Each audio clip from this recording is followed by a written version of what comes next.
Welcome inside our New York studios. It's Inside College Basketball from Studio 44, New York City. Brent Stover. Pleased to be joined by Ice Young, Pete Gillen, and our insider, it's Gary Parrish. Huge night of hoops, including a big-time Big Ten matchup. Fifth-ranked Nebraska, ranked in the top 5 for the first time in program history, heading into Ann Arbor to face the third-ranked Michigan Wolverines. A game that lived up to the billing and then some. 2-point game late. Sam Hoiberg, Jamarcus Lawrence had 20. Huskers up 54-50. Nebraska shorthanded but in control. Bryce Sanford, he had 20 in the game. Cornhuskers up 63-54, but Michigan coming back. Will Cheddar 4-3. Wolverines cut it to 5, and then it's Cheddar again. He had 7 points off the bench. It's a 70-67 game, Stove. Nebraska up by 1. Booch and Gel for Jamarcus Lawrence. Another layup for him. Huskers by 3. Trey McKinney in a tied game. Drive. Tough layup. Michigan's first leads in a minute and a half into the game. It's 74-72. Last chance for Nebraska down 3. Sam Hoiberg gets the ball in the air. He was slightly inside the arc, so even if it goes, it doesn't get the score to overtime. Michigan wins it 75-72.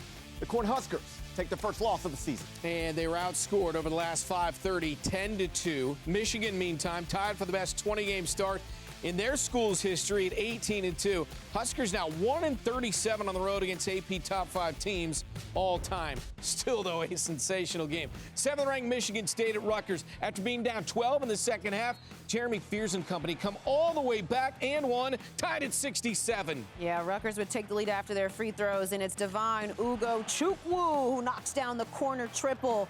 Tie game, next possession. Tariq Francis has a chance for Rutgers, but they can't get it to go. And in overtime, it's all Sparty, baby. Jeremy Fears Jr. had 27 of his 29 in the second half, and Rutgers lets one slip right through the fingers. Oh, man, it's been that kind of a year for Steve Peichel and company out 2-8 in the Big Ten. But Michigan State 19-2, 9-1 in the conference. Again, they were down 12. That was their largest deficit of the season. They pull it out of the fire, matching their best 21-game start since 2013, 2014. Biggest takeaway there, Pete?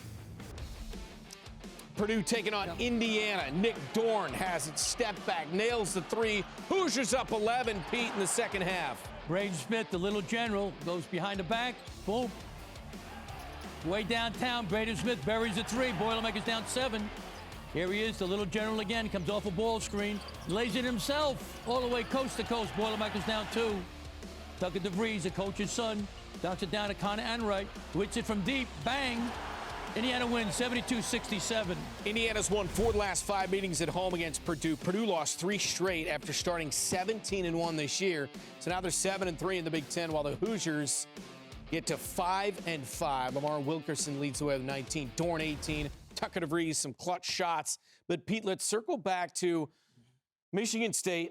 Tom Izzo doing what he does. It's a tale of 2 different stories. They went into Rutgers, and Rutgers did everything they possibly could to do to win the game until the end of regulation. Exactly. At the end of the game now, you're up 3. The last 10 or 11 seconds, I coached for 20 years.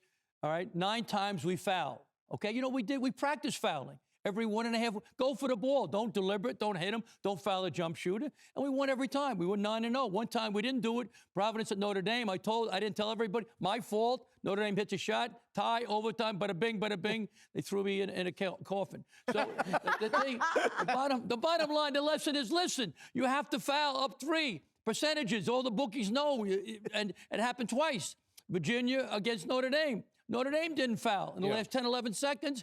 3-point for Virginia. Virginia wins it off. So 2 times, Michigan State, beats Rutgers because Rutgers didn't foul. Virginia beats Notre Dame because they don't foul at the end of the game. 10, 11, go for the ball, play percentages. Yeah, to me, Coach, I love hearing you break this down during the game as it was happening because I was not taught to foul. I played a long 7 years of college basketball. I have 4 different schools, and not one coach taught us to foul.